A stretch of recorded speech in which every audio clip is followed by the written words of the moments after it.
नमस्कार साथियों, स्वागत है आपका परीक्षा आइडिया के शानदार मंच पर। मैं डॉक्टर राहुल पांडे। और जैसे कि आपको पता है, पर्यायवाची आपका चल रहा है। काफी चीजें पर्यायवाची पे मैंने पढ़ा दी हैं। अब उसी श्रृंखला में पर्यायवाची का अगला पार्ट आपके सामने है। इसके पूर्व मैंने तद्भुतत्सम पूरा करा दिया है, पूरा विलोम करा दिया है। ये तीसरी कड़ी में पर्यायवाची है और उस पर्यायवाची का हम एक बहुत बड़ा मुकम्मल नोट्स, एक मुकम्मल तैयारी का काम आपके सम्मुख लेके आए हैं और इसी कड़ी में हम आपको प्रस्तुत कर रहे हैं। तो देखिए, अब पर्यायवाची, इसके पहले हमने पर्यायवाची को जहां से पढ़ा छोड़ा था उसी के पास से हम शुरू कर रहे हैं। मैं एक चीज और बता दूं कि मैंने एक चीज सोचा है कि जो बहुत इजीली है, मान लीजिए किसी का भी पर्यायवाची है, बहुत सरल है, उस पर्यायवाची को मैं छोड़ दूंगा। जो टफ है, मुझे लगता है कि बहुत कठिन है, आपको बताना चाहिए और उसको मुझे आप तक पहुंचाना चाहिए। उस पर मैं बहुत फोकस करूंगा और आपको बताऊंगा। बाकी हमारे नोट्स पर आपको सब कुछ मिल जाएगा, इसलिए उसको कोई बहुत परेशान होने की जरूरत नहीं है कि सर ये मैटर नहीं मिल रहा है, ये कहाँ चला गया या आपने बताया नहीं। तो घबराने की बात नहीं, बार बार वीडियो देखिएगा, मैं केवल कठिन पे बात करूंगा, ठीक है। आइए, तो पहला है क्रोध। क्रोध का पर्यायवाची पढ़ना है हमें। तो उसमें जो लिखा हुआ है रोष आप जानते ही हैं, गुस्सा भी आप जानते हैं। जो अगला सवाल है, जो बहुत टफ है, जो आपको बहुत समस्या करता है, उसको आपको देखने की जरूरत है। ठीक है, अब ये क्या है? क्रोध का, क्रोध का एक है अमरस है। क्या है? अमरस है। अब इसको मैं थोड़ा सही कर दूं क्योंकि वहां थोड़ा मिसप्रिंट हो गया है। ये अमरस है, ये मां है, भा नहीं है। अमरस, अमरस माने भी क्रोध होता है। अमरस माने क्रोध होता है। अमरस माने क्या होता है? क्रोध होता है। ठीक है,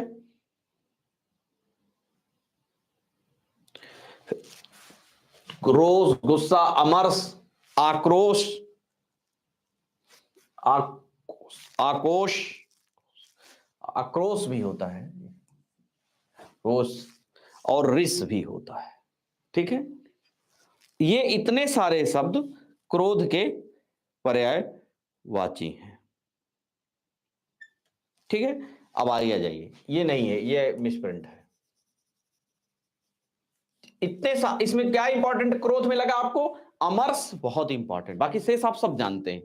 रिस, आक्रोश भी जानते हैं, रिस भी जानते हैं। आज भी गांव में कहते हो रिस, उसको रिस लग गई है। ठीक है ना, तो रिस शब्द वहीं से आया हुआ है। अब आगे देखिए, मोर बहुत इंपॉर्टेंट है, कई बार पूछा है इसने। केकी बहुत इंपॉर्टेंट है, केकी, सिखी, केकी, सिखी, फिर सिखंडी, केकी, सिखी, केकी, सिखी, सिखंडी, अहिभच्छी। ठीक है, कलापी, नीलकंठ और सारंग, मयूर आप जानते ही हैं। तो इसमें बहुत इंपॉर्टेंट है आपका केकी, सिखी, सिखंडी, सिखंडी माने भी मोर होता है। अहिभच्छी बहुत इंपॉर्टेंट है। कलापी बहुत इंपॉर्टेंट, ये जल्दी मिलता नहीं है। कलापी, कलापी मतलब भी होता है, आपको क्या कहेंगे उसको? कलापी मीन्स भी होता है मोर। और नीलकंठ आप सुना ही होगा, मयूर भी आपने सुना है। और सारंग ये बहुत इंपॉर्टेंट है क्योंकि सारंग से कई, ये ऐसा शब्द है जो कई जगह बनता है, कई इसके पर्यायवाची में प्रयोग हो जाता है, इसलिए इसको बहुत ध्यान रखने की जरूरत है। केकी, सिखी, सिखंडी, अहिभच्छी, कलापी और सारंग। ठीक है, आगे आ जाइए। द्रौपदी, द्रौपदी का विलोम क्या है? बहुत, द्रौपदी का पर्यायवाची इसमें पढ़ना है हमें। तो द्रुपद सुता, ये आप जानते ही हैं, द्रुपद सुता। और द्रुपद सुता के बाद आपको क्या पढ़ना है? याज्ञसेनी, ये बहुत इंपॉर्टेंट है, याज्ञसेनी। ठीक है, याज्ञसेनी बहुत इंपॉर्टेंट है। पांचाली आप सुने ही हैं, उसे बताने की जरूरत ही नहीं है आपको। सौरंध्री, ये बहुत इंपॉर्टेंट है, सौरंध्री। कृष्णा भी कहते हैं, ध्यान रखिएगा। द्रौपदी को कृष्णा भी कहते हैं, ये बहुत इंपॉर्टेंट है। ये आपको कृष्णा का सोचेंगे दे दिया तो आप। अब अगला है त्रिहायणी। क्या है? त्रिहायणी भी द्रौपदी का पर्यायवाची है। और अगला है पंचकन्या। क्या है? पंचकन्या।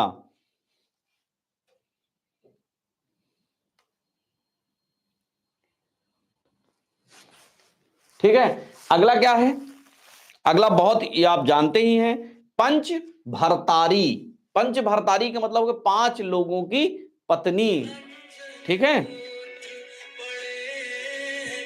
पंच क्या हुआ? द्रौपदी का एक पर्यायवाची क्या हो जाएगा? एक उसका पर्यायवाची हो जाएगा कि पंच भरतारी, उसका एक टॉपिक हो जाएगा पंच भरतारी। और अगला है पांडव पत्नी हो जाएगा, ये तो आप जानते ही हैं। और इसके बाद ये आपने देखा पांडव पत्नी। मालिनी बहुत इंपॉर्टेंट है। मालिनी अज्ञातवास में जब पांडव गए हुए थे, उस समय द्रौपदी का नाम उन्होंने बदल, क्योंकि सारे लोग गुप्त रूप से रहते थे, छुप कर रहते थे, तो इसलिए उस समय उसका नाम द्रौपदी का क्या कर दिया गया था? मालिनी कर दिया गया था, अज्ञातवास। और अगला बहुत इंपॉर्टेंट है, ध्यान रखिएगा। मैं मालिनी के बाद क्या हम पढ़ेंगे? अगला है मुक्त वेड़ी। क्या है? मुक्त वेड़ी, बहुत इंपॉर्टेंट है मुक्त वेड़ी। सची, सची भी कहते हैं। शची के बाद सत्यसंधा, सत्यसंधा भी कहते हैं द्रौपदी को। और सैरंध्री भी कहते हैं। क्या कहते हैं? सैरंध्री भी कहते हैं। अब बताइए, मैं आपसे क्या कह रहा हूं, परीक्षा आइडिया के मंच पे आपको कैसी जैसी बेहतरीन चीजें मिलेंगी जो आपको कहीं नहीं मिलेंगी। हमने बहुत मेहनत से काम किया है और आपको एक ऐसा मैटर हम आपके सामने लेके आए हैं जो अद्भुत और लाजवाब है। ये बात बिल्कुल दिमाग में रख लीजिए। ऐसे ऐसे सवाल देखिए, इसमें याज्ञसेनी बहुत इंपॉर्टेंट है, सौरंध्री भी पढ़ लीजिए, कृष्णा भी बहुत इंपॉर्टेंट है, त्रिहायणी बहुत इंपॉर्टेंट है, पंचकन्या भी द्रौपदी को कहा गया है, पंचभरतारी आप सही है, पांडव पत्नी भी आप जान जाएंगे, मालिनी बहुत इंपॉर्टेंट है, मुक्त बेड़ी बहुत है, सची बहुत है, सत्यसंधा है, सैरंध्री है। इतनी चीजें बहुत इंपॉर्टेंट है। कौन कौन? मालिनी, मुक्त बेड़ी, सची, सत्यसंधा, सैरंध्री, पंचकन्या, त्रिहायणी, सौरांध्री, याज्ञसेनी। ये किसके पर्यायवाची हैं? ये आपको मिल जाएंगे द्रौपदी के। आगे आ जाइए। अगला है बैल। बैल का पर्यायवाची है। बैल तो आप जानते हैं, सारे लोग सुने, क्योंकि हर हम भारत गांव में बसता है। और अब तो बैल का कॉन्सेप्ट धीरे धीरे लुप्त हो गया है। अब बैल की जगह खेतों की जुताई के लिए ट्रैक्टर आ गए हैं, लेकिन अभी भी बहुत सारी जगहों पर हमें बैल के प्रयोग हमें मिलते हैं। और मैंने कभी खुद अपने गांव में अक्सर अभी भी देखा है। इसलिए बैल अभी भी बहुत इंपॉर्टेंट है। बैल का है वृषभ, आप जानते हैं बैल का क्या है? एक वृषभ हो गया। फिर है बलिवर्द, बहुत इंपॉर्टेंट है, इसको ध्यान रख लीजिए। बलिवर्द, बलिवर्द भी है, बहुत इंपॉर्टेंट है। गो, गो माने भी बैल होता है, ये ध्यान रख लीजिए। और अगला क्या है? अक्षधर, अक्षधर माने भी बैल होता है, बहुत इंपॉर्टेंट, देख लीजिए, अक्षधर भी होता है। और अगला है उछा, उछा बहुत इंपॉर्टेंट, ऋषभ माने बैल आप जानते ही हैं। पुंगव नहीं जानते होंगे, नया शब्द है। और पुंगव के बाद बकर, बकर के बाद वृष। इतने सारी चीजों का पर्यायवाची किसके? बैल के क्या है? वलिवर्द, गो, अक्षधर, उच्छा, पुंगव, बकर और वृष। ठीक है, वृष तो आप जानते होंगे कि वृष राशि में भी आप वहां देखेंगे बैल का चित्र बना रहता है उस पर। तो मुझे लगता है कि इन कितने इंपॉर्टेंट है, देखिए हमने इसको ढूंढ के कलेक्ट किया है। और लोक सेवा उत्तर प्रदेश में एक बड़ी खूबी है कि अब वो चीजों को कठिन बना करके आपके सामने प्रस्तुत करता है। ज्यादा से ज्यादा वो कठिन बना रहा है। सवाल कहां से भी आ जाएगा। पुंगव, बकर, वृष, उछा, अचधर, गो, वलीवर्द, ये बैल के पर्यायवाची है। ठीक है, अगला देख लीजिए। अगला पर्यायवाची आ जाइए। अगला नदी, ये बहुत इंपॉर्टेंट है नदी का, ये मैं आपको बता दूं। नदी का पर्यायवाची बहुत ज्यादा इसमें पर्यायवाची बनते हैं, और नदी का तो भला कोई सीमा ही नहीं है। अगला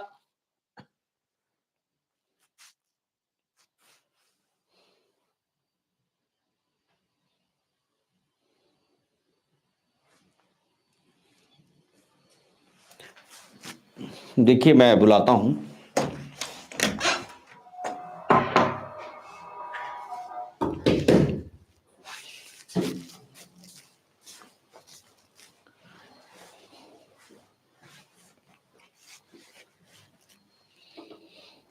सडनली थोड़ा स्क्रीन में दिक्कत हुई है, अभी ठीक हो जाएगा।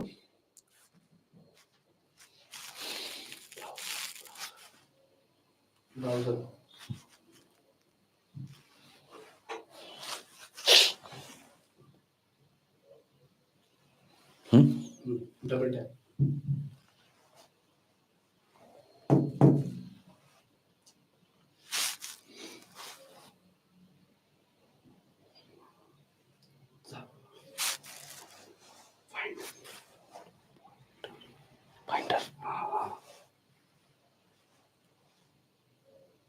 स्टार्टिंग वाला डबल टैप।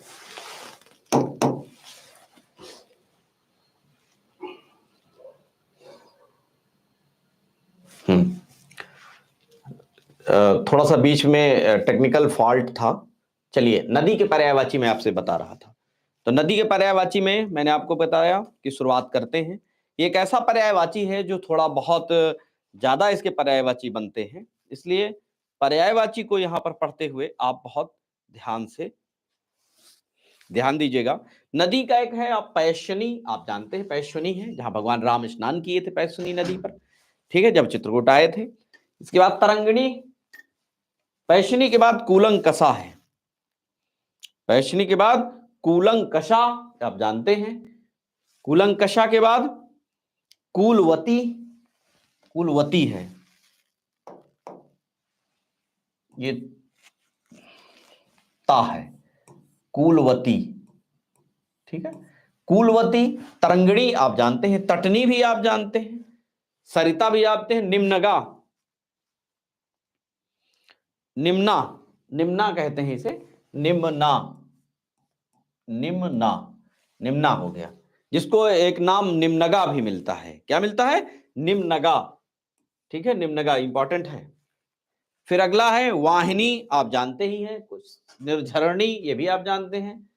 अब अगला जो बहुत इंपॉर्टेंट है, अगला है अपगा, बहुत इंपॉर्टेंट, वेरी वेरी इंपॉर्टेंट, तो ध्यान रखिए। कूलंकषा बहुत इंपॉर्टेंट है, तरंगिणी, तटनी, सरिता, निम्ना बहुत इंपॉर्टेंट है जो नया है, निम्नगा बहुत है, वाहिनी निर्झरणी भी कर लीजिए, अपगा बहुत वो है, ठीक है। और अगला है सिंधुगामिनी, ये भी जान लीजिए, अच्छा है, सिंधुगामिनी, ठीक। सिंधुगामिनी के बाद सरी, एक बार ध्यान रखिए, बहुत इंपॉर्टेंट है सरी, सरी भी पर्यायवाची बहुत तगड़ा है, ठीक है, सरी। सरी के बाद स्रोतस्विनी, स्रोतस्विनी के बाद वाहिनी, वाहिनी के बाद ये सरल है, कोई दिक्कत नहीं, शैवालिनी, क्या है? शैवालिनी और शैलजा, शैवालिनी बहुत इंपॉर्टेंट है, इंपॉर्टेंट है, शैवालिनी और शैलजा। देखिए, शैलजा पर्वत पुत्री को भी कहते हैं, पार्वती जी को भी कहा गया है, ठीक है, ध्यान रखिएगा, ठीक है। लेकिन उसका अभिन्न, क्योंकि वहां से नदियां निकलती हैं पर्वत से, इसलिए उसको शैलजा भी कहते हैं, ठीक है। तो इसमें हमें क्या क्या नए सब नए नए पर्यायवाची मिले? कूलंकषा, निम्ना, निम्नगा, निर्झरणी, अपगा, सिंधुगामिनी, अपगा बहुत इंपॉर्टेंट है क्योंकि ये हम मिला नहीं है अभी जल्दी, सिंधुगामिनी, सरी भी इंपॉर्टेंट है, सुतस्विनी आप सुने ही हैं, वाहिनी भी आप जानते हैं, शैवालिनी और शैलजा। तो इसमें यदि मैं इंपॉर्टेंट कहूं कि बहुत ज्यादा जो है, उसमें कूलंकषा बहुत इंपॉर्टेंट है, जो आपको ध्यान रखने जो होते हैं, निम्ना बहुत इंपॉर्टेंट है, अपगा, सिंधुगामिनी, सरी, शैवालिनी और शैलजा, ठीक है, ये बहुत इंपॉर्टेंट है। अगला जाइए, अगला है घर। घर का क्या पर्यायवाची है? तो देखिए, घर का सरल में बताऊंगा नहीं, क्योंकि आप जानते हो, लिखा है स्क्रीन पर, आप जानते हैं। इसमें जो मुझे सबसे इंपॉर्टेंट लगता है, जो आपको समस्या कर सकता है, तो वो है गेह। गेह क्या है? गेह। धाम आप जानते ही, मंदिर में कभी घर ही कहा जाता है। अयन बहुत इंपॉर्टेंट है। अयन मीन्स भी क्या होता है? अयन माने क्या होता है? अयन माने, अयन माने भी आपका घर होता है। अयन मीन्स क्या होता है? अयन माने, अयन मीन्स क्या होता है? अयन मीन्स होता है घर। बहुत इंपॉर्टेंट। अयनशाला, अयनशाला भी इंपॉर्टेंट है। अयन से ही बना है तो अयनशाला इंपॉर्टेंट है। अगला है आगार, बहुत इंपॉर्टेंट। अले जानते, आवास जानते। ओक बहुत इंपॉर्टेंट। निलय मकान, वास, साला, यही वाला साला, मूर्धन्य शाहजहां। इतने इसमें इंपॉर्टेंट। कौन कौन से वेरी वेरी इंपॉर्टेंट है जो आपको पढ़ना चाहिए? सरल तो आप जानते ही हैं। उसमें है आपको पढ़ना है गेह। गेह माने घर। और अगला क्या है? अयन। अयन हो ना, अयन। अयन बहुत इंपॉर्टेंट है। अयन के बाद अयन,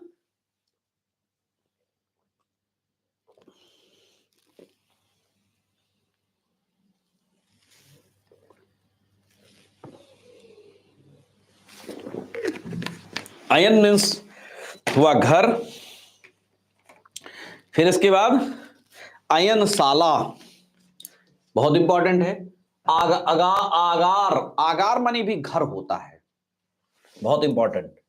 ओक, बहुत, ओक माने घर। निलय माने भी घर, और ये वाला साला माने भी घर होता है। ये बहुत इंपॉर्टेंट है, इसको आपको विशेष ध्यान रखना पड़ेगा। ठीक है। बाकी जो शेष घर के पर्यायवाची वो आपको पता है, सरल है, वो आप उसमें देख सकते हैं। आगे अगला है अर्जुन। अर्जुन के पर्यायवाची हमें पढ़ना है। ठीक है। तो अर्जुन का जो पर्यायवाची है पार्थ, आप जानते ही हैं। धन, ये धनंजय है, ये धा है, ये धनंजय इंपॉर्टेंट है।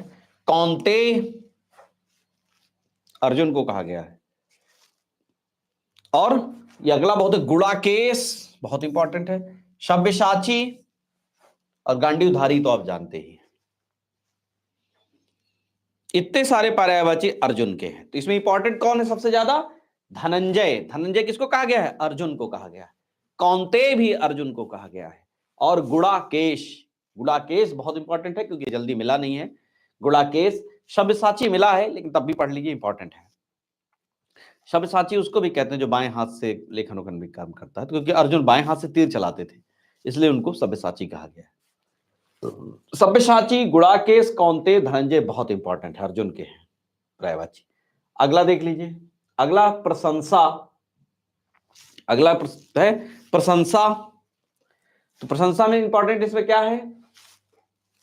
श्लाघा है। ये बड़ा सा नहीं होगा, वो पूरा सा नहीं होगा, ये आधा सा है, मैं लिख दे रहा हूं। श्लाघा, ये है। ठीक है, श्लाघा, इसको मैं काट दे रहा हूं। स्तुति आप जानते हैं, तारीफ भी आप जानते हैं, पढ़ाई भी, जैसे सराहना, गुणगान।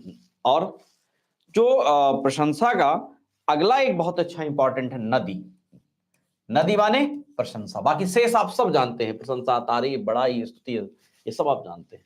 तो इसमें दो हमें बड़े इंपॉर्टेंट मिले हैं, श्लाघा और नदी। नदी माने क्या होता है? प्रशंसा होता है। नदी माने प्रशंसा होता है। ठीक, आगे आ जाइए। नदी माने भी प्रशंसा, श्लाघा माने प्रशंसा। ठीक है। अगला है अचल। अचल का मतलब क्या होता है? जो एक जगह स्थिर है, चलायमान नहीं है। तो अचल कहते हैं किसे? आप जानते हैं, पर्वत को कहते हैं, भूधर को कहते हैं, महीधर को कहते हैं।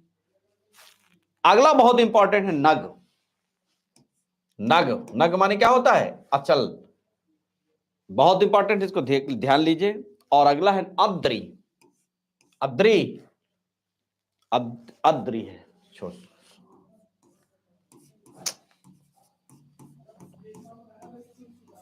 अद्री है। ठीक है। और अजंगम है। अजंगम भी नया है। अटल आप जानते हैं, एक जगह के लिए अडिग भी कहते हैं। और अगला क्या है? अवहनीय है, अवहनीय, ये वाह है, अवहनीय। क्या कहेंगे? अवहनीय। तो पर्वत, भूधर, महीधर, नग, अद्रि, अजंगम, ठीक है। अवहनीय, अविचल आप जानते ही हैं, दृढ़ भी जानते हैं, निश्चल भी जानते हैं, स्थावर इंपॉर्टेंट है।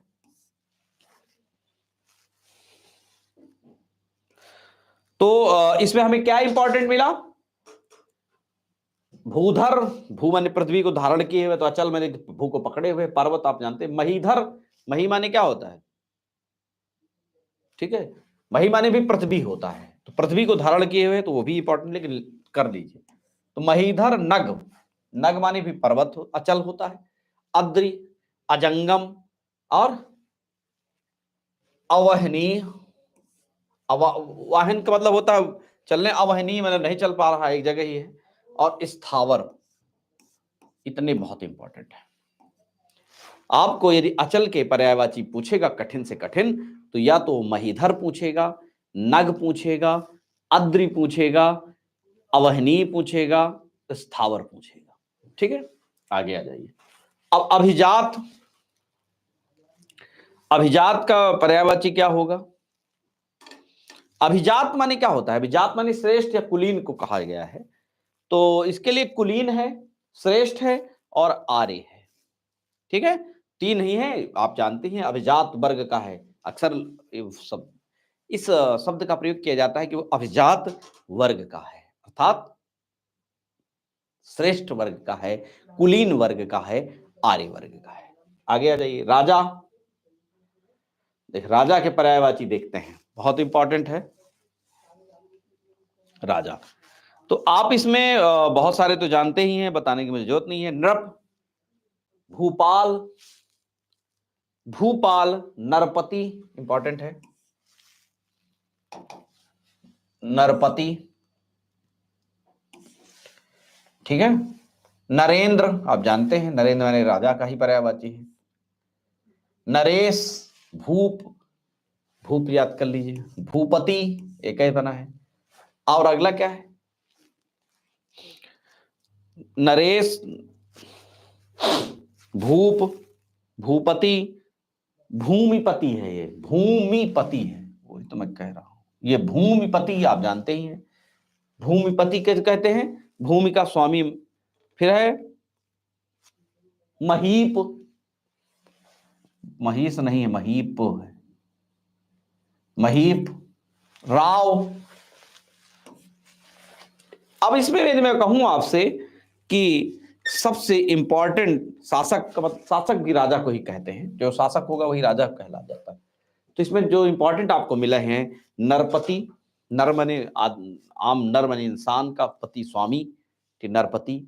नरेंद्र, नर माने नरों का, नर माने इंसान, इंसान का इंद्र है जो राजा है। भूप माने राजा होता है। भूपति, वो भी राजा होता। भूपति, भूपति का मतलब भू का स्वामी, पति माने स्वामी, भूपति। भूमिपति ये भी आप जानते हैं। महीप, महीप फिर पृथ्वी को कहते हैं, ठीक है। लेकिन महीप का मतलब हो, मही माने पृथ्वी होता है, उसमें ईप प्रत्यय लग जाने के कारण वो हो जाएगा महीप, और इसमें फिर वो राजा का पर्यायवाची हो जाएगा महीप। राव, राव भी राजा को कहते हैं और शासक को कहते हैं। ठीक है, आगे आइए। अगला है नियति का पर्यायवाची क्या होगा? नियति, तो आप अक्सर सुनते हैं प्रारब्ध, बहुत इंपॉर्टेंट है। होनी, ये भी आपने सुना ही है। होनी के बाद भावी, ये भी बहुत इंपॉर्टेंट है। भाग्य और दैव्य, दैव्य हो गया। तो इसमें नियति के पर्यायवाची में यदि पूछेगा तो प्रारब्ध बहुत इंपॉर्टेंट है, भावी बहुत इंपॉर्टेंट है, कि भावी ही मेट सकें त्रिपुरारी, ये शिव जी की वंदना में कहते हैं कि भावी माने जो हमारी क्या है, नियति है, जो भावी है वो उसको शिव जी ही तोड़ काट सकते हैं या उसमें नया परिवर्तन ला सकते हैं। दैव्य इंपॉर्टेंट है। दैव्य किसका पर्यायवाची है? दैव्य किसका पर्यायवाची है? दैव्य पर्यायवाची है नियति का पर्यायवाची है। आगे आइए। अगला है शिष्ट। शिष्ट, शिष्ट के देखिए इसमें जो सरल है आप जानते हैं, मैं उसकी बात नहीं करूंगा। इसमें सुसंस्कृत, सुशील, विनीत, नीतिमान। तो सुशील माने होता है शिष्ट, विनीत माने बहुत विनीत है, बहुत स्वभाव का विनीत व्यक्ति है, तो उसको भी शिष्ट ही माना जाएगा। और नीतिमान, तो इसमें ध्यान रखिएगा नीतिमान को भी शिष्ट का पर्यायवाची कहा गया। बहुत शिष्ट है तो अर्थात नीतिमान है। अगला है कामना। कामना का तो अब इसमें मैं कुछ जो मुझे लगता है कि बहुत इंपॉर्टेंट है और उसमें बात करूंगा। इसमें ईप्सा, ईप्सा माने भी कामना होती है। ईप्सा, ईप्सा बाकी वो जानते ही हैं। ईहा, तो इसमें मैं इंपॉर्टेंट कर दे रहा हूं।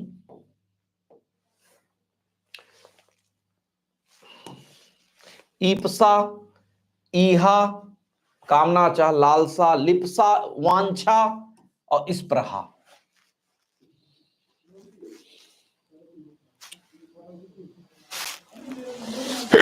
सॉरी। यदि आपसे सवाल आएगा तो आप तो और सारी सरल चीजें तो आप जानते ही हैं। इच्छा, अभिलाषा, इच्छा है हमारी, मतलब कामना है, हमारी अभिलाषा है, तो उसका एक है ईप्सा। ईप्सा के बाद ईहा, ईहा के बाद वांछा, अवांछा के बाद स्पृहा। क्या है? स्पृहा। तो अर्थात इसमें चार हमको बहुत इंपॉर्टेंट कामना के पर्यायवाची लगे। ईप्सा माने कामना, ईहा माने कामना, वांछा माने कामना और स्पृहा माने कामना। इन चार पांच को बहुत अच्छे से याद रख लीजिएगा। यहीं से सवाल वो पूछेगा, वांछा कर देगा या स्पृहा कर देगा या ईप्सा कह देगा या लाल ईहा कह देगा। ईहा क्या कहेगा? ईहा, ईहा, वांछा, स्पृहा और ईप्सा। अगला है अधर्म। अगला क्या है? अधर्म है। तो अधर्म का पर्यायवाची हमें पढ़ना है। तो देखिए इसमें आप जानते ही हैं, बहुत सारी चीजों को तो आप पूर्व परिचित ही हैं, तो उसमें कोई दिक्कत नहीं है। लेकिन आगे आइए। हाँ, धर्म आप जानते हैं, और सॉरी अधर्म की पर्यायवाची है तो पाप, अनाचार, अपकर्म, ये इंपॉर्टेंट है। अपकर्म, अनीति, अन्याय, जुल्म, अनीत, ये बहुत इंपॉर्टेंट है। ये अनीत जल्दी नहीं मिलेगा आपको। अनीत का क्या कहते हैं? अनीत, अनीत मतलब क्या होगा? अनीत, वो अनीति से ही अनीत बना है।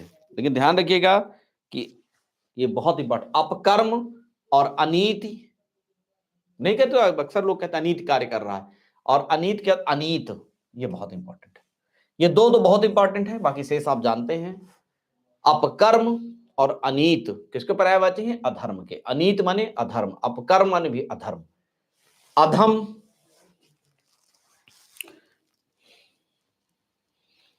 अधम, ये धा है, अधम के पर्यायवाची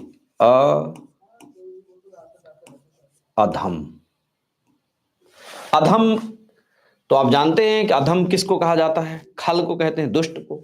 खल, पामर, धूर्त और सठ, बाकी शेष आप सब जानते हैं, नीच, दुष्ट, दुर्जन। इसमें बहुत अधम की क्या पर्यायवाची है? खल। पामर, पामर बहुत इंपॉर्टेंट है, पामर, धूर्त और सठ।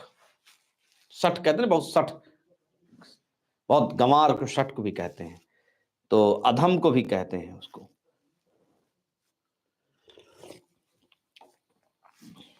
ठीक है, आगे आ जाइए।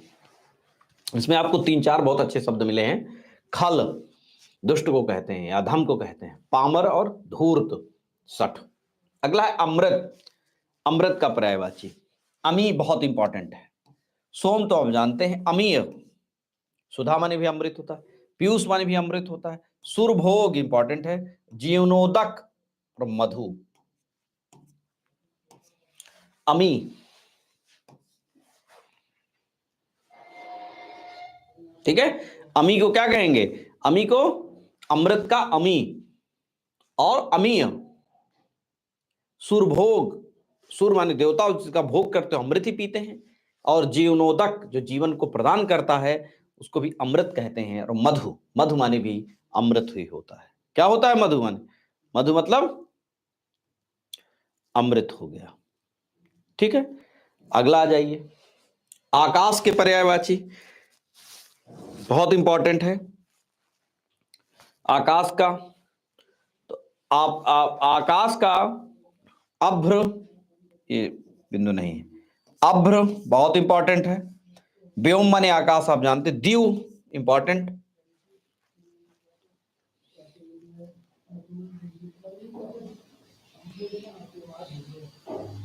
ये अनंत है, ये कहां से है?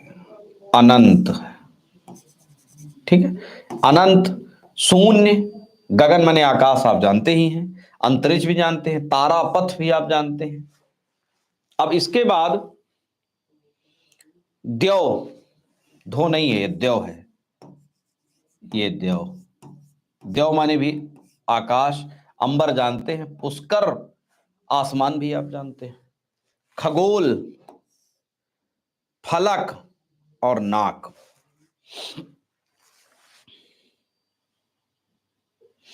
अब आपको इसमें कितने शब्द मिले जो बहुत इंपॉर्टेंट है, बताइए?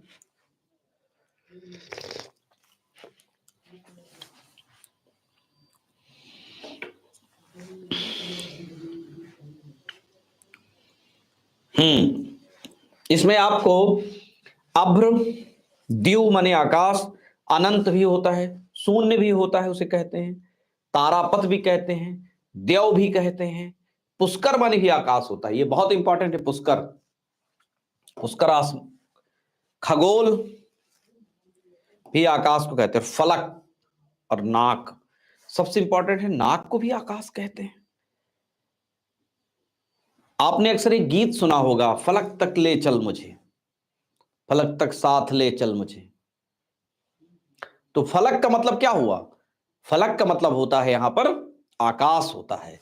फलक माने आकाश, नाक माने आकाश, पुष्कर माने आकाश, द्यौ माने आकाश, तारापथ, तारापथ माने जहां तारे अपने यात्रा करते हैं, उनका रास्ता है तारों का। शून्य है, दिव है, अभ्र है, ये आकाश के पर्यायवाची, बहुत इंपॉर्टेंट जो मैंने अभी इसको आपको बताया। अगला अगला है जीव। जीव के पर्यायवाची क्या है? किसमें जीव रहता है? तो प्राणी, प्राणी में जीव रहता है। प्राण, किसी को प्राण तभी तक है ना जो उसमें जीव विद्यमान रहता है। चैतन्य, जब व्यक्ति चैतन्य होता है उसी में चैतन्य, प्राण, ये क्या है? जीव के पर्यायवाची।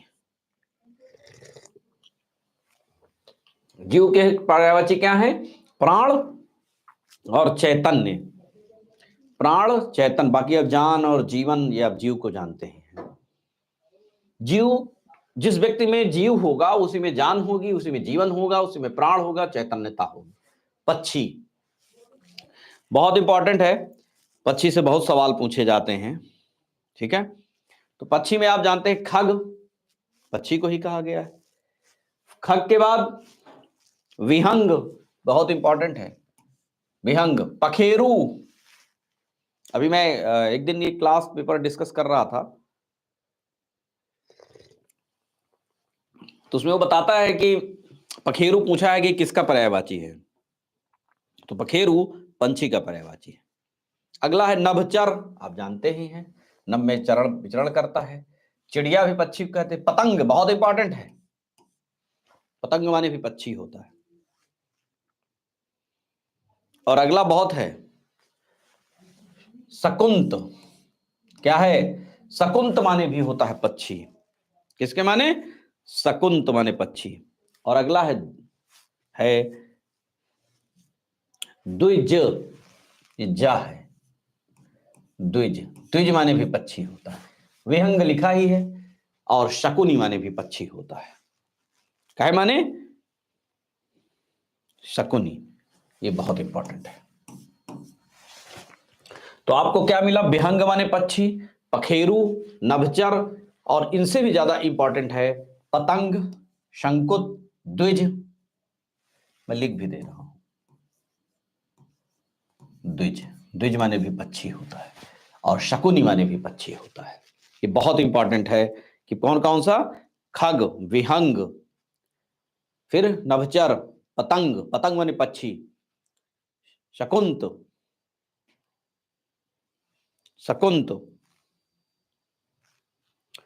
ठीक है। शकुंत के बाद द्विज, द्विज के बाद शकुनी, ठीक है। ये बहुत इंपॉर्टेंट है, मतलब शकुंत, ये शकुंत पूछा है 2021 में, सवाल आ चुका है शकुंत पर, तो शकुंत को बहुत ध्यान रख लीजिएगा। देखिए पूछ भी साहब, मैं बता तो रहा हूं, शकुंत 2021 में सवाल आ चुका है। द्विज भी बहुत इंपॉर्टेंट है,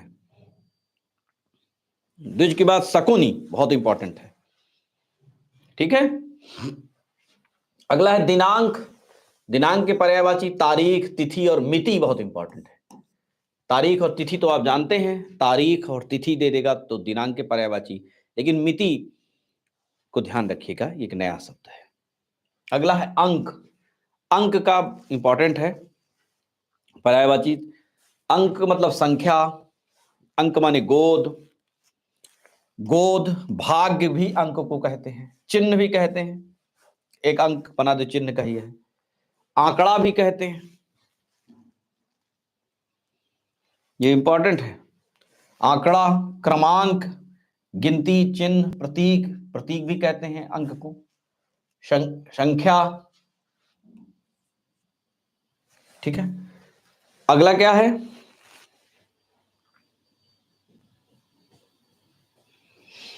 संख्या के बाद संस्करण, कितने अंक आए हैं, उसके संस्करण कितने आए हैं, उसके संस्करण भी कहा जाता है, इसलिए कितने संस्करण से प्रकाशित हुआ है, कोई किताब कितने संस्करण में आई है, तो संस्करण मतलब होता है, क्या होता है, अंक के लिए ही कहा गया है, ठीक है। अंकवार, ये बहुत इंपॉर्टेंट है, अंकवार। और एक चीज बहुत इंपॉर्टेंट है,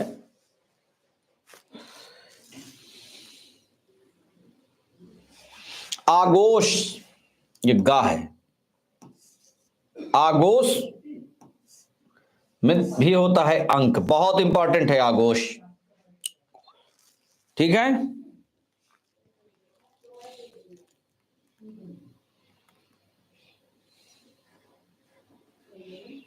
ये आगोश मतलब गोद के लिए भी कहा गया है, आगोश में लेना या गोद में ले लेना, ठीक है। अगला है उपस्थ, उपस्थ बहुत इंपॉर्टेंट है, क्रोड माने भी गोद, ये आगोश वगैरह ये सब गोद के पर्यायवाची हैं, उपस्थ, क्रोड, पहलू,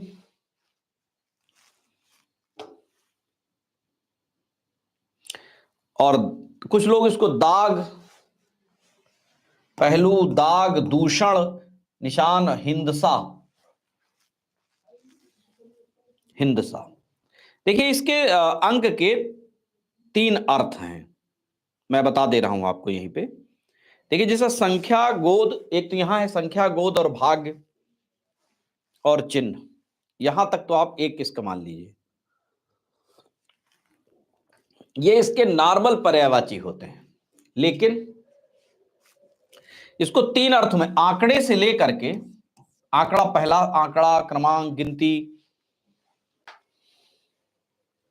संस्करण तक, संस्करण के बाद दूसरे अर्थों में भी आता है, जहां से अंकवार से दूसरा अर्थ शुरू होता है, मतलब अंक को आप, एक तो नॉर्मल है कि संख्या, गोद, भाग्य और चिन्ह, पहला में इतने अंक आ जाएंगे, आंकड़ा, क्रमांक, गिनती, चिन्ह, प्रतीक, संख्या, संस्करण।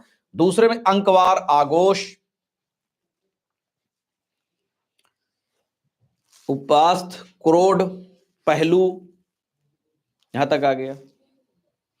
पहलू के बाद यहां से तीसरे स्थान से दाग का प्रयोग हो जाता है, यहां से, ये पहला है, यहां से दूसरा है, मतलब क्या है इसका, इसका मतलब ये हुआ कि अंक के एक सामान्य अर्थ ये होते हैं, विशेषताएं मतलब पर्याय होते हैं, दूसरा इस पहला इसका आंकड़े से लेके ये होता है, दूसरे में इसको अंकवार, आगोश, उपास्थ, क्रोड, पहलू भी कहते हैं, और तीसरे में इसका आ जाएगा दाग, दूषण, निशान और हिंदसा।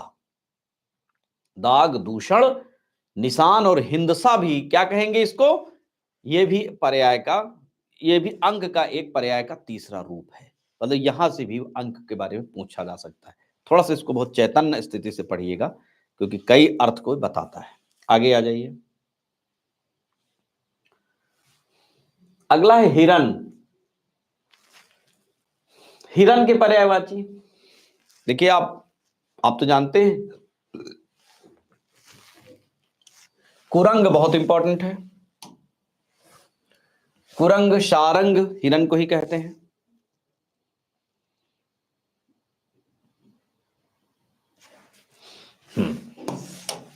कुरंग बहुत इंपॉर्टेंट, सारंग, कृष्णसार, कृष्णसार, हिरण और चामरी, चमरी।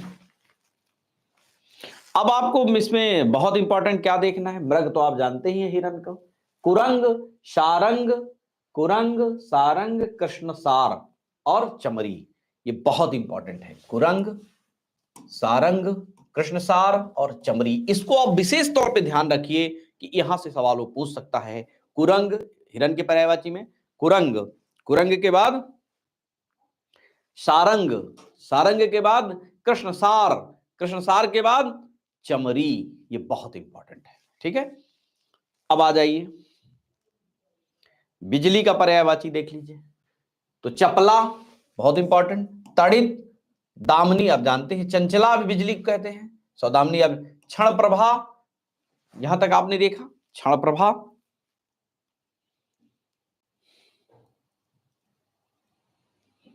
अगला है घनदान। घनदान बहुत इंपॉर्टेंट है। बिजली आपने सुना ही है, दीप्ति माने भी चमक होता, प्रभा माने भी बिजली होता है। और घनवल्ली क्या कहते हैं? घनवल्ली, ये बहुत इंपॉर्टेंट है। अब इसमें हमें कितने सारे मिले बहुत इंपॉर्टेंट, जो हमें कम हमें पता है उनके बारे में, हमें उनके बारे में जानकारी बहुत सीमित है हमारी। तो इसके लिए हमने ये देखा कि हमें इसमें मिले क्या? इस चपला, तड़ित बिजली को ही कहते हैं, चंचला भी बिजली को कहते हैं, क्षण प्रभा बहुत इंपॉर्टेंट है, क्षण प्रभा के बाद घनदान, घनदान, घनदान के बाद प्रभा, प्रभा के बाद घनवल्ली। प्रभा क्या कहते हैं? घनवल्ली कहते हैं। प्रभा को घनवल्ली कहते हैं। ठीक है, प्रभा को क्या कहें? प्रभा माने चमक होता, घनवल्ली। तो इसमें बहुत इंपॉर्टेंट देखिए, चंचला जो आपको परेशान कर सकता है, तड़ित बिजली को ही कहते हैं, क्षण प्रभा, प्रभा से ही बना हुआ है, तो क्षण प्रभा माने चमक होता है। क्षण प्रभा कहिए, क्षणिक मतलब प्रभा, प्रकाश हुआ, या प्रभा कह लीजिए, प्रकाश हुआ। इसमें इंपॉर्टेंट घनदान बहुत इंपॉर्टेंट है, घनवल्ली, घनदान, घनवल्ली, चपला, ये बिजली के पर्यायवाची बहुत बहुत इंपॉर्टेंट है। ठीक है, आगे आ जाइए। अगला है दर्पण के पर्यायवाची। आप लोगों ने, हर व्यक्ति को रोज सामना दर्पण से करना पड़ता है। हम सब दर्पण के बड़े शौकीन हैं, दर्पण को हम बहुत पसंद भी करते हैं, और उस दर्पण को बहुत सारे नाम पूछा जाता है। आइए देख लेते हैं क्या क्या इसमें इंपॉर्टेंट है। शीशा आप जानते ही हैं। अब मैं इसमें कठिन वाला बात करूंगा, नॉर्मल तो आपको आ रहा है। अगला है पारदर्शक, इंपॉर्टेंट है इसमें। प्रतिबिंबक, प्रतिबिंबक, आदर्श, प्रतिमान और मुकुर। तो इसमें हमें इंपॉर्टेंट क्या मिला? पारदर्शक होता है, शीशा में पारदर्शक हो जाता है। प्रतिबिंब भी हम देख लेते हैं, ये इंपॉर्टेंट है, आदर्श और मुकुर। मुकुर तो बहुत इंपॉर्टेंट है। आदर्श, अक्सर आपने सुना होगा कि उसके जीवन के आदर्श कौन है। आदर्श का मतलब होता है कि उसके जीवन का क्या दर्पण है, वो क्या देखता है। तो आदर्श माने भी दर्पण होता है, आदर्श मतलब दर्पण होता है, और मुकुर माने भी दर्पण होता है। आदर्श माने दर्पण और मुकुर माने भी दर्पण होता है। ठीक है, आदर्श माने दर्पण और मुकुर माने भी दर्पण होता है। आदर्श और मुकुर ये शीशे के पर्यायवाची हैं। अगला है ध्वज। ध्वज के पर्यायवाची बहुत इंपॉर्टेंट है, आप जानते हैं। ध्वज माने झंडा, आपने देखा ही होगा। पताका, पताका का निशाका, ये बहुत इंपॉर्टेंट। निशाका, निशाका निशान से ही बना है। निशाका। केतु, केतु माने भी ध्वज होता है। निशान आप जानते ही हैं, उसका क्या निशान है। ध्वजा आप जानते ही हैं। ध्वजा के बाद एक बहुत इंपॉर्टेंट है केतन और वैजयंती। केतन, वैजयंती। तो ध्वज के पर्यायवाची क्या हैं। निशाका, बहुत इंपॉर्टेंट है, इसको बहुत ध्यान से पढ़ने की जरूरत है। निशाका, निशाका के बाद केतु, केतु के बाद केतन। तो निशाका, केतु, केतन, वैजयंती, ये आपके ध्वज के बहुत बहुत इंपॉर्टेंट पर्यायवाची हैं।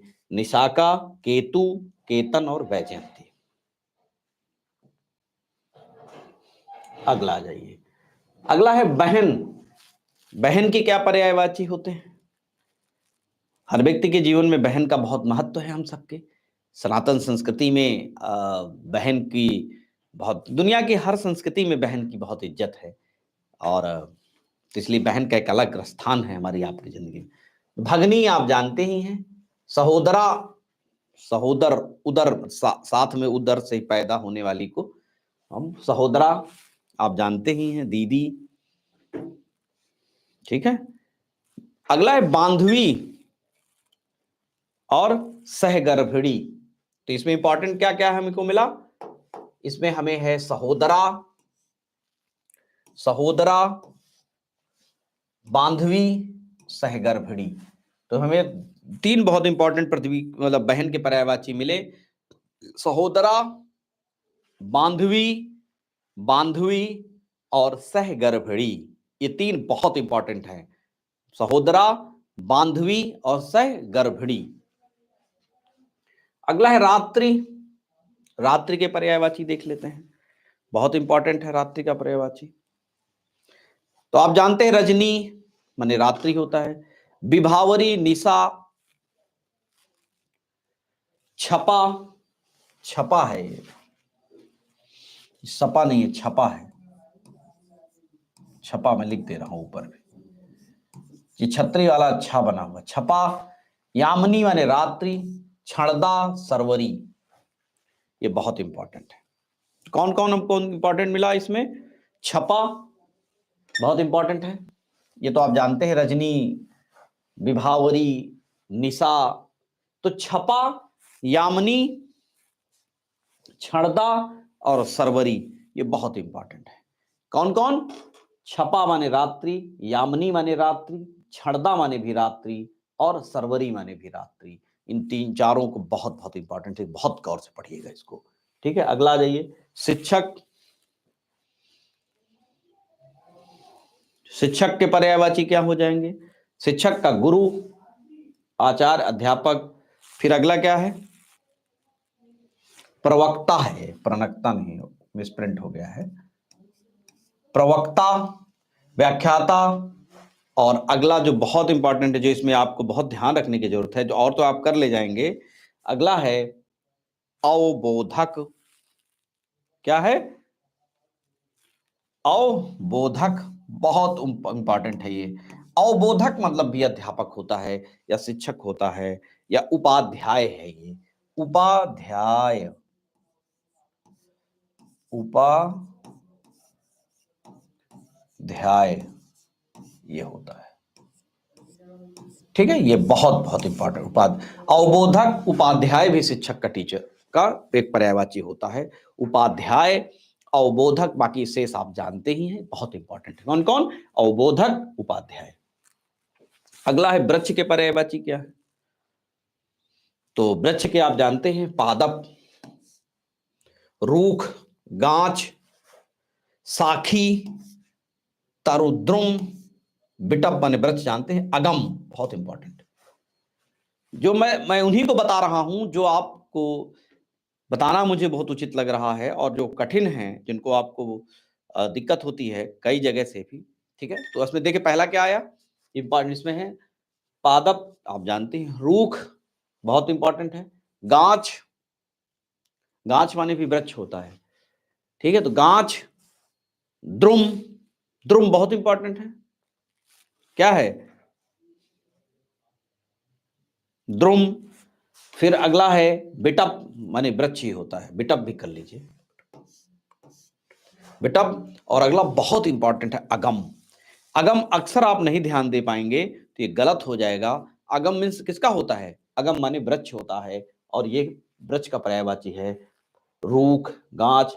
साखी बहुत इंपॉर्टेंट है, शाखा वृक्ष में ही होती है, इसलिए साखी, द्रुम और अगम। बिटप माने भी वृक्ष होता है, तो द्रुम, बिटप, अगम।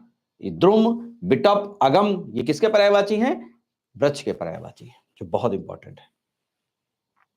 अगला ये, अगला है यमुना के पर्यायवाची, देख लीजिए यमुना। ये यमुना के पर्यायवाची बहुत ज्यादा हैं, इसलिए इसको थोड़ा बहुत ध्यान से पढ़िएगा। और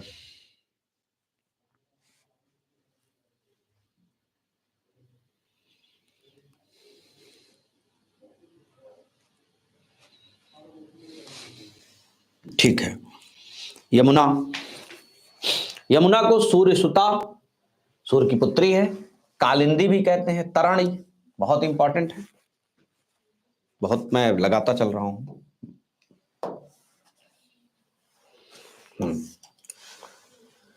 कालिंदी, तराणी, भानुजा, कृष्णा, अर्कजा, तनुजा, रवि तो ये जानते हैं, जमुना, सूर्यजा सूर्य की पुत्री है, सूर्य तनया, हंस सुता, रविजा, सूर्यजा ठीक है, तराणी और क्या है?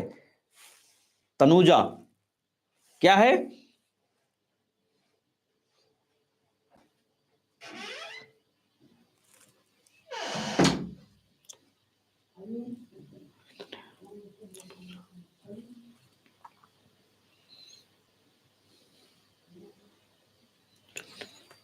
देखिए यहां जो तनुजा यहां अलग से दिया है, इसको हटा दीजिए, ये गलत है, ये तरण तनुजा है, ये इंपॉर्टेंट।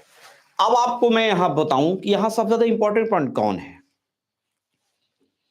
यमुना के पर्यायवाची में, जो आपको बहुत दिक्कत करता है। कालिंदी, कालिंदी माने भी यमुना, फिर तराणी, क्या कहेंगे? तराणी, भानुजा, भानु माने सूर्य होता है, जा माने पुत्री हो गए, कृष्णा ये इंपॉर्टेंट है, अर्कजा, अर्कजा के बाद रवि तनया भी आप जानते, जमुना भी आप जानते, सूर्य, हंस सुता और रविजा, तरणी, तनुजा। तो इसमें बहुत ज्यादा इंपॉर्टेंट में कालिंदी, तरणी, कृष्णा, अर्कजा, हंससुता, तरणी, तनुजा, ये बहुत इंपॉर्टेंट। शेष तो आपको तैयार हैं, सरल हैं वो तो आप जानते हैं। तो कालिंदी, तरणी, कृष्णा, अर्कजा, हंससुता और तरणी, तनुजा। तरणी तनुजा यमुना की ही पर्यायवाची है, ठीक है? अगले आ जाइए। अब आइए आप पृथ्वी के पर्यायवाची, बहुत इंपॉर्टेंट है। धरणी आप जानते ही हैं, धरणी कहते हैं पृथ्वी को। वसुधा भी आप जानते हैं, मही भी जानते हैं, भू, भू, वसुंधरा, अवनी, धरती, मेदिनी बहुत इंपॉर्टेंट है, अचला, इला, उर्वी, ये पृथ्वी पर्यायवाची हैं सब।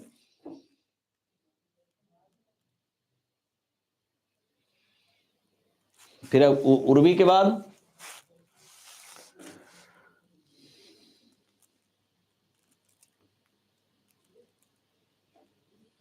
ठीक है, थलचर, विपुला और क्षिति,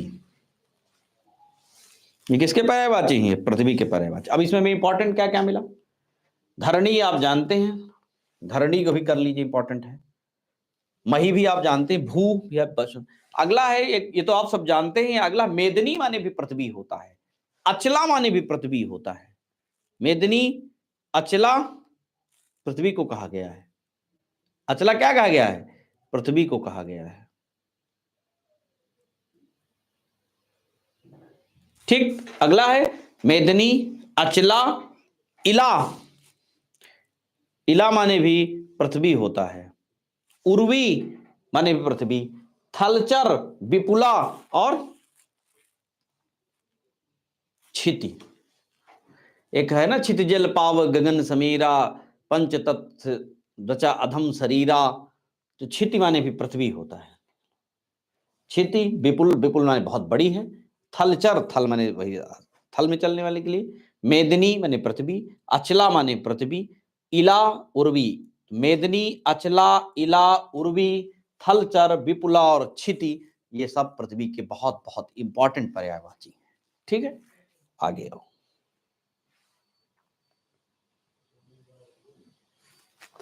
अगला है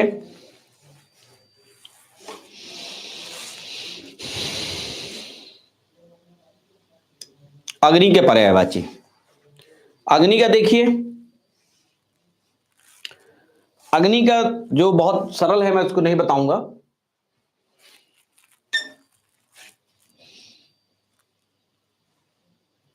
सीखी बहुत इंपॉर्टेंट है। सीखी,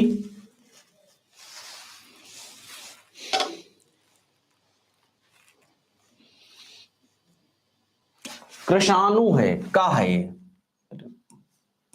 ये कृषाणु है, बहुत इंपॉर्टेंट है कृषाणु। समिध, धूमकेतु, ये भी अग्नि को कहा जाता है। हुतभुक, ये भी है। हुतवहा, ये थोड़ा ध्यान रखिएगा, ये बहुत इंपॉर्टेंट चल रहा है। हुतवहा, वायु सखा, ठीक है।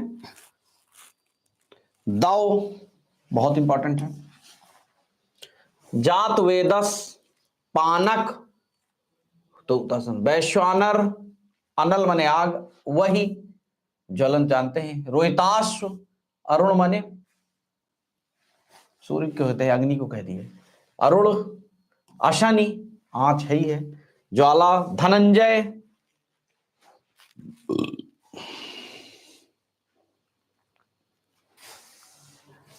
और अशनि हो गया, आंच, ज्वाला, धनंजय, पवि, वाहनी,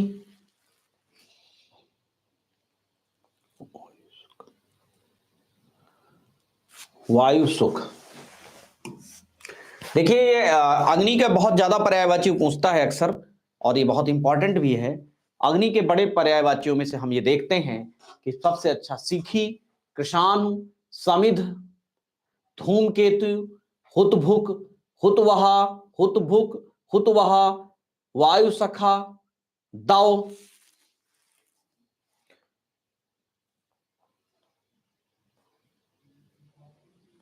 जात वेदस, पानक, जात वेदस, पानक, वैश्वानर, वही, रोहिताश्व, अरुण, अशनि, धनंजय, पवि,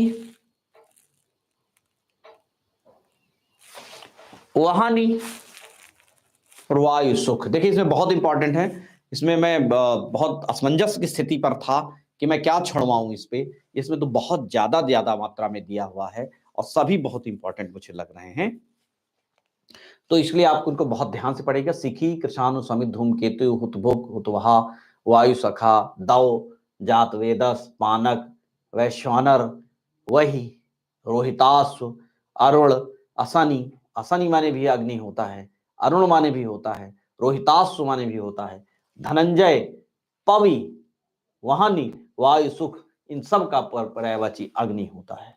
ठीक है, अगला आ जाइए।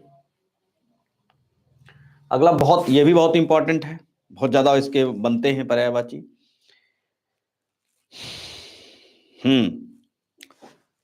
मेघ माने बादल होता है, इसका पर्यायवाची वारिद, अम्बुद। देखिए इनको इंपॉर्टेंट मैं करा देता हूं। अम्बुद, अम्बुद, बलाहक माने भी बादल होता है। क्या होता है? अम्बुद, बलाहल, घन, नीरद, पयोद, पयोधर, पयोवन जल को धारण, जलधर, अंबर, अंबर, अंबर भी कहते हैं, बताइए बताइए।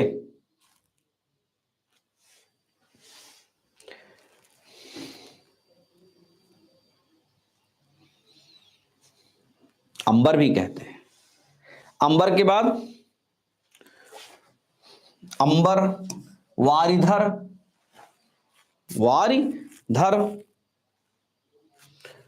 फिर है अंबुधर, है वो, अंबु माने जल होता है ना, अंबु है, बा है ये, अंबुधर, अंबु, अंबुधर, ठीक है, तो समझ में आएगा, अंबु माने जल होता है, ठीक है। अब्र, अब्र के बाद अभ्र, अब्र, अभ्र, ये बहुत इंपॉर्टेंट है। अर्बुद, ये बा है, अर्बुद, घटा, जलद, जलधर, ये तो इंपॉर्टेंट है। तड़ितवान, तड़ितवान बहुत इंपॉर्टेंट है। तोयद बहुत इंपॉर्टेंट। धाराधर, ये धाराधर, नभगज,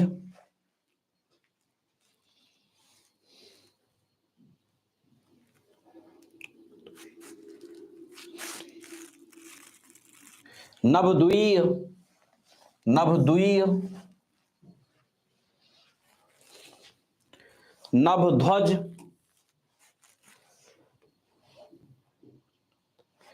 और मेघा, वारीनाथ है, वारी,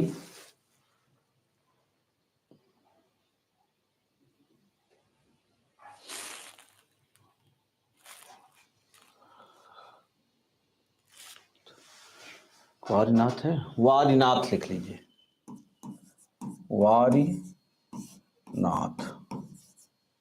ठीक। देखिए मैं आपसे क्या कह रहा हूं, ये बहुत इंपॉर्टेंट हैं और इनको हम निगलेक्ट नहीं कर सकते हैं, ठीक है ना। तो अब आगे आइए।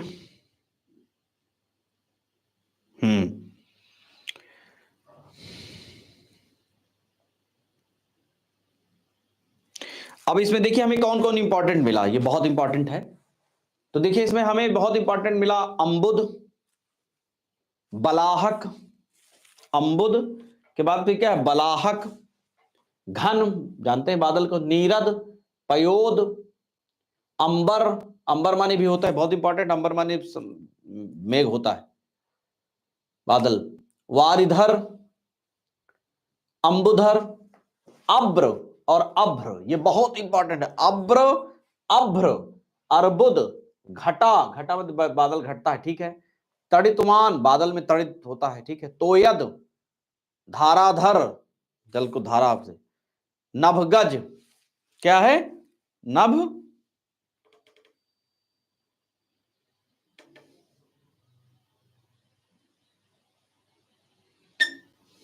नभगज,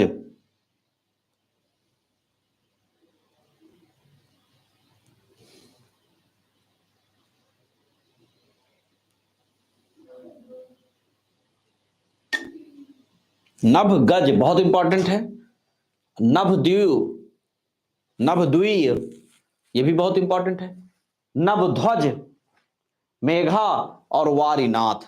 देखिए इसमें सारे बहुत इंपॉर्टेंट हैं, इसको हमने बहुत जगह से मैंने इसको कलेक्ट किया है और ये मैं इसलिए बार-बार कहता हूँ कि परीक्षा आइडिया में पढ़ने के बाद आपको कुछ और पढ़ने की ज़रूरत नहीं बचेगी। आप बहुत रिलैक्स होकर के इसको पढ़ लेंगे, ठीक है? तो मैं आज यहीं तक रखते हैं। ये यहाँ तक आप तैयार कर लीजिए, कल हम अगली क्लास यहाँ से लेंगे कपड़ा से, ठीक है? तो कल तक के लिए आपकी क्लास आज यहीं तक रखते हैं और कल फिर आपके साथ मिलते हैं एक नए जोश खरोश के साथ। और आज मैंने जहाँ तक पढ़ाया है आपको खुद महसूस हुआ होगा कि वहाँ तक बहुत टफ सवाल थे।